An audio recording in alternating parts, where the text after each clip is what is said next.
नमस्कार विद्यार्थी मित्रांनो, मी लीला आघान माझ्या यूट्यूब चॅनलमध्ये सर्वांचं स्वागत करते. Welcome to big flight the educational wings. विद्यार्थी मित्रांनो, आपण इयत्ता 7वी विषय भूगोल प्रकरण 4 हवेचा दाब याचा भाग 1 बघितलेला आहे. आपण या दोन ज्या आकृत्या आहेत, कटिबंध तापमानपट्टे आकृती क्रमांक 4.2 आणि आकृती क्रमांक 4.2 ब अ आणि ब दोन्ही आकृत्या बघितलेल्या होत्या पहिल्या भागामध्ये.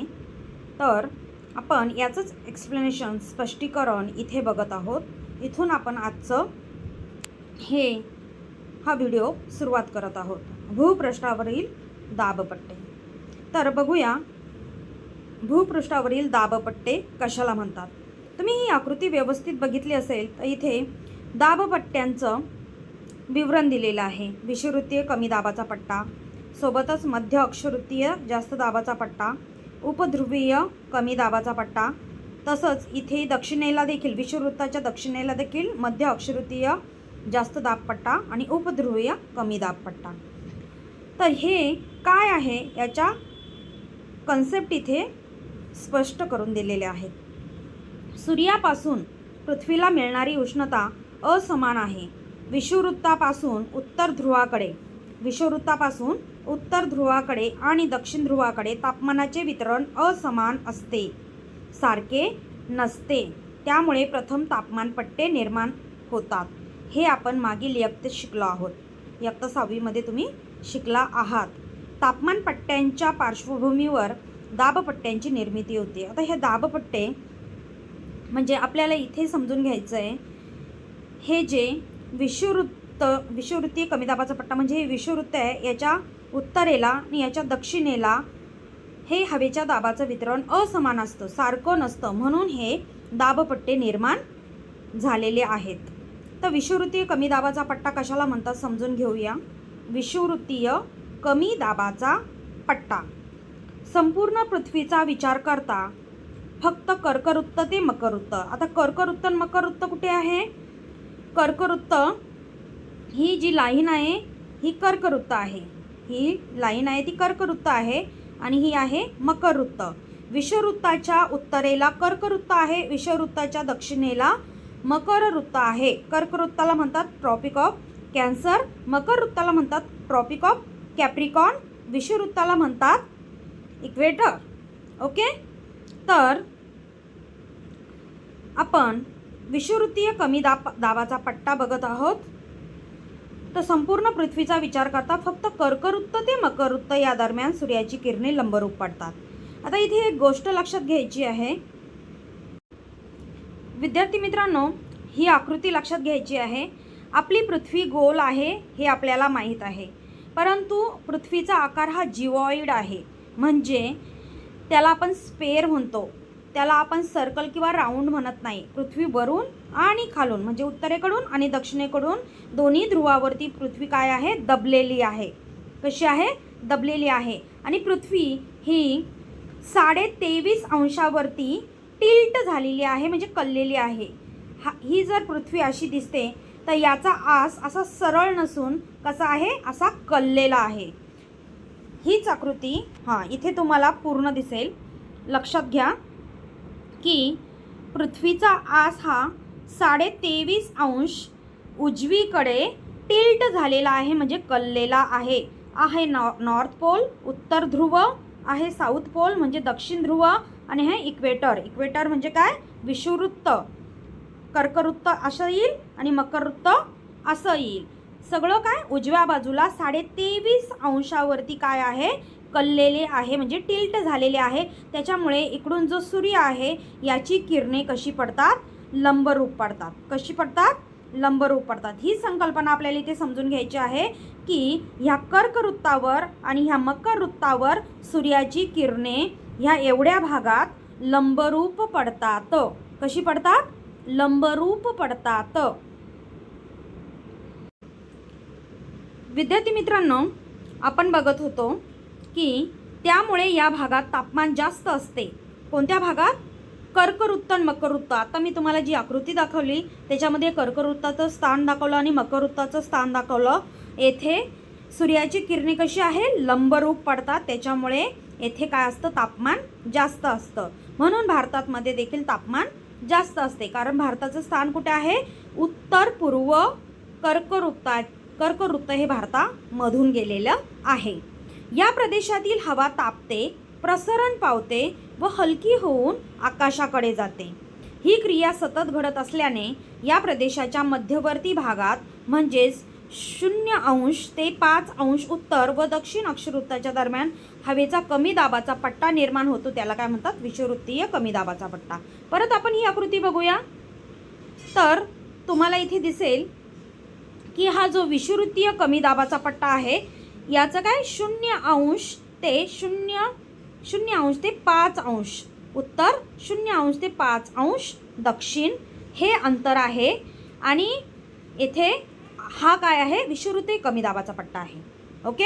येथे सर्वात जास्त तापमान असतं, म्हणून विषुववृत्तीय प्रदेशांमध्ये काय असतं, पाऊस जास्त असतो. उदाहरण घ्यायचं तर काय, अमेझॉनचं जंगल, ब्राझीलमधील अमेझॉनचं जंगल. पुढे आपण दुसरा दाबपट्टा बघत आहोत, तो म्हणजे मध्य अक्षवृत्तीय जास्त दाबाचे पट्टे. आता मध्य अक्षवृत्तीय जास्त दाबाचा पट्टा कुठे आहे, तर इथे तुम्हाला दिसतोय मध्य अक्षवृत्तीय जास्त दाबाचा पट्टा विषुववृत्ताच्या उत्तरेला आणि मध्य अक्षवृत्तीय जास्त दाबाचा पट्टा विषुववृत्ताच्या दक्षिणेला. म्हणजे ही आहे वरचं उत्तरेकडचं कर्कवृत्त आणि दक्षिणेकडचं मकरवृत्त. मध्य अक्षवृत्तीय जास्त दाबाचा पट्टा बघूया.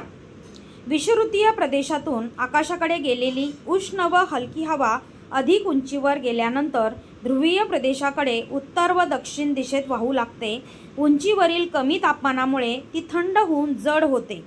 काय होते, थंड होऊन जड होते. जड झालेली ही हवा उत्तर व दक्षिण गोलार्धात 25° ते 35° अक्षवृत्तांच्या दरम्यान जमिनीच्या दिशेने खाली येते.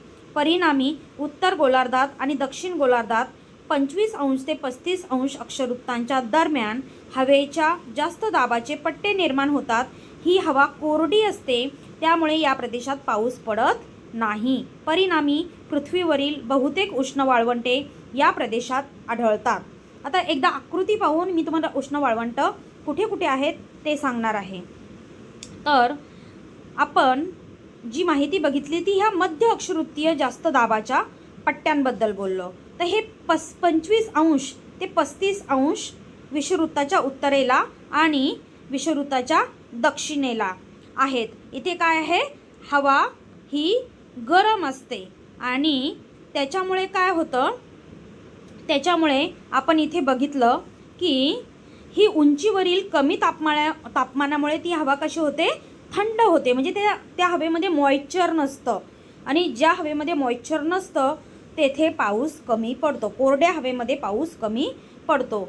आता आपण बघणार आहोत की बहुतेक अशा प्रदेशांमध्ये काय असतात, उष्ण वाळवंटी प्रदेश असतो.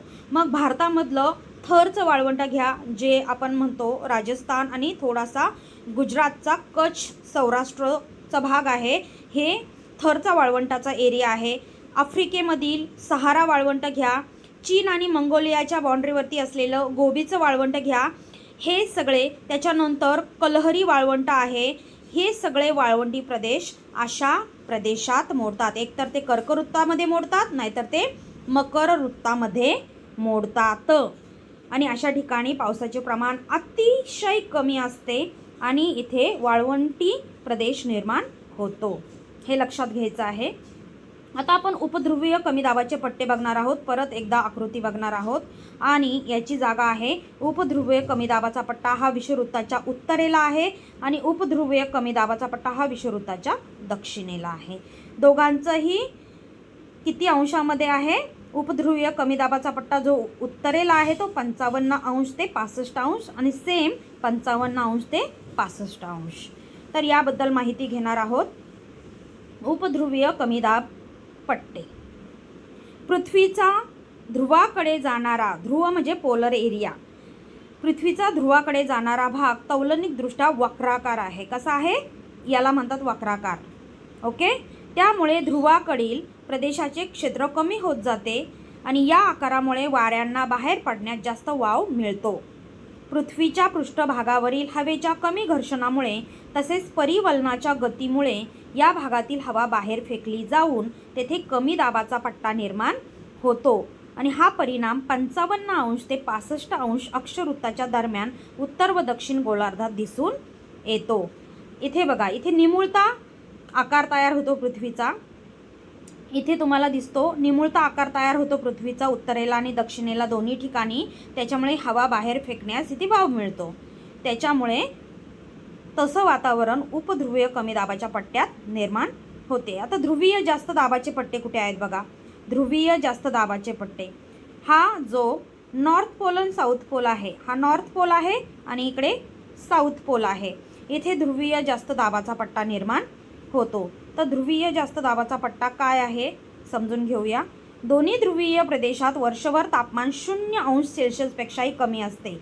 उदाहरण घेऊया की आपला जो नॉर्थ पोल आहे तिथे आपला कोणता आहे, आर्टिक सी आहे, आर्टिक सागर आहे. आणि साऊथ पोलला कोणता आहे, दक्षिण अंटार्क्टिक महासागर आहे. ओके, दक्षिण अंटार्क्टिक. तर आर्टिक आणि अंटार्क्टिक दोन्ही ठिकाणी टेम्परेचर कसं असतं, -°C असतं. खूप म्हणजे फ्रोझन एरिया असतो. तिथे लोकवस्ती एकदम विरळ आढळते. आता नॉर्थ पोलला तरी लोक काही ठिकाणी राहतात. फॉर एक्झाम्पल जो रशियाचा युरेशियाचा पार्ट आहे, रशियाचा आशियातील जो भाग आहे त्याला आपण म्हणतो युरेशिया आणि त्या एरियाला म्हणतात सर्बिया. तिथे -50°च्याही पार विंटरमध्ये तापमान जात असतं. हिवाळ्यामध्ये तिथे लोकवस्ती आहे परंतु एकदम विरळ आहे, कमी आहे. आणि ग्रीनलँडचा जो प्रदेश असेल, तसंच साऊथ पोल जो आहे, साऊथ पोलवरती दक्षिण अंटार्क्टिक जो एरिया आहे तिथे अजून लोकवस्ती राहत नाही. काही रिसर्च सेंटर आहे काही देशांचे, आपल्याही देशाचे 2 रिसर्च सेंटर तिथे आहेत. ते फक्त रिसर्च करायला गेलेले आहेत. पण दक्षिण अंटार्क्टिक जो खंड आहे त्याच्यावरती लोकवस्ती आढळत नाही, म्हणजे लोक राहत नाहीत. तर हे ध्रुवीय जास्त दाबाचे जे पट्टे आहेत, दोन्ही ध्रुवीय प्रदेशात वर्षभर तापमान 0°C कमी असते. त्यामुळे येथील हवा कशी असते, थंड असते. परिणामी ध्रुवीय प्रदेशात पृष्ठाजवळ हवेच्या जास्त दाबाचे पट्टे निर्माण होतात. त्यांना ध्रुवीय जास्त दाबाचे पट्टे असे म्हणतात. ही स्थिती 80° ते 90° उत्तर व दक्षिण या अक्षवृत्तांदरम्यान दिसून येते. ही ते स्थान आहे. इथे मेजरमेंट जरी दिलेलं नसेल तर ह्या आकृतीत तुम्हाला दिसते पोलर एरियाचं हे मेजरमेंट असतं 90° आणि इथून हा जो शीतकटिबंध तयार होतो त्याच्यावरतून 80 ते 90 एकदम फ्रोझन एरिया असतो. आता सूर्याच्या उत्तरायण व दक्षिणायन या क्रियांमुळे पृथ्वीवर पडणाऱ्या सूर्यप्रकाशाचा कालावधी आणि तीव्रता विषुववृत्तापासून उत्तर व दक्षिण गोलार्धादरम्यान बदलत जाते. त्यामुळे तापमान पट्टे व त्यावर अवलंबून असलेल्या दाबपट्ट्यांच्या स्थानात बदल होतो. आता उत्तरायण म्हणजे काय आणि दक्षिणायन म्हणजे काय आपण पहिल्या प्रकरणातच बघितलेलं आहे. हा बदल सर्वसाधारणपणे उत्तरायणात 5° ते 7° उत्तरेकडे किंवा दक्षिणायनात 5° ते 7° दक्षिणेकडे असा असतो. यालाच दाबपट्ट्यांचे आंदोलन म्हणजेच काय म्हणतात, ऑसिलेशन ऑफ प्रेशर बेल्ट्स. दाबपट्ट्यांना काय म्हणतात, pressure belts. Oscillation of pressure belts म्हणून ओळखले जाते. त्याच्यासाठी आपल्याला वारे प्रकरण जे आहे 5वं, त्याच्यातील 5.6 ही मोसमी वाऱ्यांची आकृती बघायची. चला ती आकृती बघायला जाऊया आपण, म्हणजे तुम्हाला अधिक समजणार आहे. विद्यार्थी मित्रांनो, ही ती आकृती आहे मोसमी वाऱ्यांची, आकृती क्रमांक 5.6. येथे तुम्हाला विवरण दिलेलं आहे कमी दाबाचा विषुववृत्तीय शांतपट्टा आणि जास्त दाबाचा विषुववृत्तीय शांतपट्टा. तर समजून घेत आहोत आपण. हा पिंक कलरने दाखवलेला हा पट्टा आहे कमी दाबाचा विषुववृत्तीय शांतपट्टा आणि हा जो थोडासा क्रीम कलरमध्ये दिसतो तुम्हाला तो जास्त दाबाचा विषुववृत्तीय शांतपट्टा आहे. तर पहिला जो आहे, ही पहिली आकृती, याच्यामध्ये तुम्हाला नैऋत्य मोसमी वारे ऑस्ट्रेलियाकडून आग्नेय वाऱ्यांचं रूपांतर नैऋत्य मोसमी वाऱ्यात होतं आणि नैऋत्य मोसमी वाऱ्यांनी काय होतं, भारताला जून ते सप्टेंबर दरम्यान पाऊस मिळतो. जो आत्ता पाऊस चालू आहे आपल्याकडे, आत्ता दररोज पाऊस पडतो, तो मोसमी वाऱ्यांचा पाऊस आपण म्हणतो. आणि त्याचसोबत ऑक्टोबर नोव्हेंबर, विशेषतः नोव्हेंबरमध्ये जो पाऊस येतो, जे वारे वाहतात, ते या आकृतीमध्ये बघायचं आहे. दुसऱ्या आकृतीमध्ये ते हिमालयाकडून आणि तिबेटच्या पठाराकडून, इथे तिबेटचं पठार आहे, हा हिमालय आहे, हिमालयाकडून आणि तिबेटच्या पठाराकडून इथे बंगालचा उपसागर आणि हिंदी महासागराकडे वाहतात. त्यासोबत अरेबियन सीमध्ये वाहतात आणि हिंदी महासागराकडे वाहतात. याला म्हणतो आपण ईशान्य मान्सून वारे. आणि या ईशान्य मान्सून वाऱ्यांनी फक्त आपल्या भारत देशात इथे चेन्नई आहे, म्हणजे तमिळनाडूमध्ये चेन्नई आहे, या चेन्नई शहराला पाऊस मिळत असतो. ओके, तोही कसा मिळतो? हा जो पश्चिम घाट आहे, इकडून पूर्व घाट आहे, इथे एक मिनिट, इकडे पश्चिम घाट आणि इकडे पूर्व घाट, इथे कॉर्नरला केरळ आणि तमिळनाडूच्या मध्ये एक गॅप तयार होतो दोन्ही घाटांच्या मध्ये, त्याला म्हणतात पलक्कड गॅप किंवा पालघाट गॅप. त्या गॅपमधून हे वारे आतमध्ये जातात व चेन्नई शहराला पाऊस देतात. नोव्हेंबरमध्ये फक्त चेन्नई शहराला पाऊस मिळतो. तर हे विवरण होतं की नैऋत्य मान्सून वारे कोणता पाऊस घेऊन येतात आणि ईशान्य मान्सून वारे कोणता पाऊस घेऊन येतात. तर ईशान्य मान्सून वाऱ्यांची दिशा कशी आहे? हिमालयाकडून आणि तिबेटच्या पठाराकडून खालच्या दिशेने.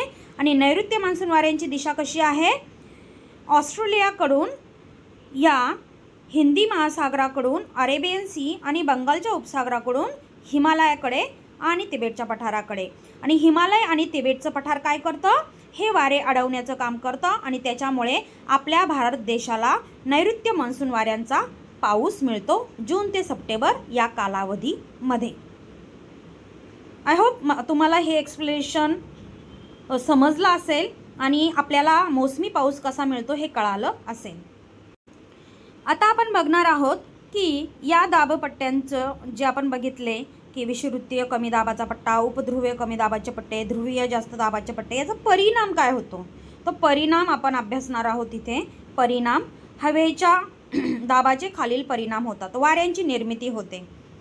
वेगवेगळे वारे आहेत, ते वारे प्रकरणामध्ये आपण सगळे वारे बघणार आहोत. थंड वाऱ्यांना काय म्हणतात? वेगवेगळे सायक्लॉन्स येतात, त्याला काय म्हणतात? सायक्लॉन्स म्हणजे वादळे. ते वादळे निर्माण होतात, त्यांना काय म्हणतात? बघा, 4 प्रकारची वादळे आहेत. आपल्या भारत देशात जे वादळ येतं, ज्याला आपण मोस्टली चक्री वादळ म्हणतो, त्याला म्हणतात tropical cyclone. Mostly tropical cyclone येण्याचा वेळ आहे एप्रिल आणि ऑक्टोबर नोव्हेंबर किंवा डिसेंबर. हा ट्रॉपिकल सायक्लॉन येण्याचा वेळ आहे भारतामध्ये. सायक्लॉन फक्त भारतामध्येच म्हणतात. हेच वारे ऑस्ट्रेलियामध्ये येतात, त्याला म्हणतात विली विली. काय म्हणतात? विली विली. हेच वारे चीन जपानच्या एरियामध्ये येतात, म्हणजे तिकडून जो पॅसिफिक महासागर आहे त्याच्यामध्ये येतात, त्याला म्हणतात टायफून्स. काय म्हणतात? टायफून्स. आणि हेच वारे जेव्हा मेक्सिकोच्या आखातामध्ये आणि कॅरेबियन सीमध्ये येतात, अमेरिकेच्या अटलांटिक महासागरामध्ये, तेव्हा त्याला म्हणतात हरिकेन्स. काय म्हणतात? हरिकेन्स. तर या प्रकारे वाऱ्यांचे काय आहेत? प्रकार आहेत. ते वारे प्रकरणामध्ये आपण डिटेलमध्ये बघणार आहोत. वादळे निर्माण होतात, वाऱ्यांची निर्मिती होते, उंची मोजण्यासाठी उपयोग होतो आणि आरोह पर्जन्याची निर्मिती होते आणि हवेच्या दाबाचा श्वसन क्रियेवरती परिणाम होतो. आता समदाब रेषा म्हणजे काय ते बघणार आहोत. समान हवेचा दाब असलेली ठिकाणे ज्या रेषेने नकाशावर जोडलेली असतात त्या रेषेला समदाब रेषा म्हणतात. एक आकृती दिलेली आहे, ही आकृती व्यवस्थित बघायची आहे. तर ही आकृती बघण्यासाठी पेज आपल्याला टर्न आउट करावं लागेल. 1 मिनिट. तर ही आकृती तुम्हाला दिसत असेल इथे. तर ही आकृती बघताना तुम्हाला इथे जाणवेल की प्रत्येक मापदी जागतिक आकृती आहे. जागतिक हवादाब वितरण, वार्षिक सरासरी आणि मूल्य दिलेलं आहे. हवादाब मूल्य मिलीबारमध्ये. हे मूल्य कशामध्ये मोजतात? मिलीबारमध्ये. हे जे काही मूल्य दिलेलं आहे, इथे मूल्य दिलेलं आहे, हे सगळं मिलीबारमध्ये मोजलं जातं. तर जागतिक हवादाब वितरण हे पूर्ण जगामध्ये कसं होतं ते इथे दिलेलं आहे. कर्कवृत्त, विषुववृत्त, मकरवृत्त आणि हे जे ओशियन्स आहेत, पॅसिफिक ओशियन, अटलांटिक ओशियन आणि इंडियन ओशियन, त्यासोबतच दक्षिण महासागर आणि आर्क्टिक महासागर, हे 5 जे ओशियन आहेत, महासागर आहेत, या थ्रू जे जागतिक हवादाब वितरण होते याची वार्षिक सरासरी या आकृतीमध्ये दिलेली आहे.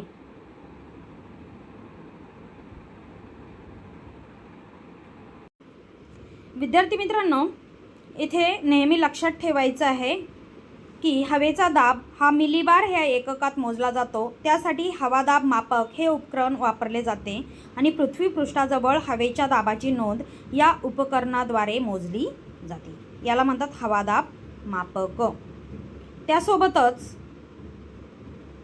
माहीत आहे का तुम्हाला, यामध्ये पृथ्वीच्या गुरुत्वाकर्षण शक्तीमुळे पृथ्वीशी निगडीत असलेल्या सर्वच गोष्टी पृथ्वीला जखडून राहतात, म्हणजे चिटकून असतात. आपल्या पृथ्वीवरती काय आहे? ग्रॅव्हिटेशनल फोर्स आहे, गुरुत्वाकर्षण शक्ती आहे. यामधून वायुरूपात असलेली हवा देखील सुटत नाही. पृथ्वीच्या गुरुत्वाकर्षण शक्तीमुळे वातावरणातील हवा पृथ्वीपृष्ठाकडे ओढली जाते, म्हणून समुद्र सपाटीजवळ हवेचा दाब हा जास्त असतो. जेव्हा आपण कोणत्या पण सी फेसला जातो, बीचवरती जातो, तेथे हवेचा दाब जास्त असतो. त्याच्यामुळे बघा, तेथील हवेमध्ये मॉइश्चर असतं आणि म्हणून समुद्र किनारपट्टीवर राहणारे जे वातावरण असतं ते कसं असतं? दमट असतं. त्याला उष्ण पण म्हणत नाही आणि त्याला थंड पण म्हणत नाही, त्याला म्हणतात दमट वातावरण, कारण हवेमध्ये काय असतं? मॉइश्चर असतं. वातावरणातील हा हवेचा दाब सर्वत्रच असल्यामुळे आपल्यावरही हा हवेचा दाब कार्य करतो, हे लक्षात ठेवा. असे म्हटले जाते की सर्वसाधारणपणे प्रत्येक व्यक्तीच्या डोक्यावर 100 किलोग्रॅम हवेचा दाब असतो. किती किलोग्रॅम हवेचा दाब असतो? 100 किलोग्रॅम हवेचा दाब असतो. प्रत्येक व्यक्तीच्या डोक्यावर 100 किलोग्रॅम हवेचा दाब असतो. तर विद्यार्थी मित्रांनो, इथे हे हवेचा दाब प्रकरण संपलेलं आहे आणि आपण ह्या हवेचा दाब प्रकरण 2 भागांमध्ये डिवाईड करून बघितलेलं आहे. निश्चितच तुम्हाला हे हवेचं दाब प्रकरण समजलं असेल आणि आपण आता पुढील व्हिडिओमध्ये वारे हे प्रकरण घेणार आहोत. तोपर्यंत या प्रकरणाचा व्यवस्थित अभ्यास करा. Till then, goodbye, thank you.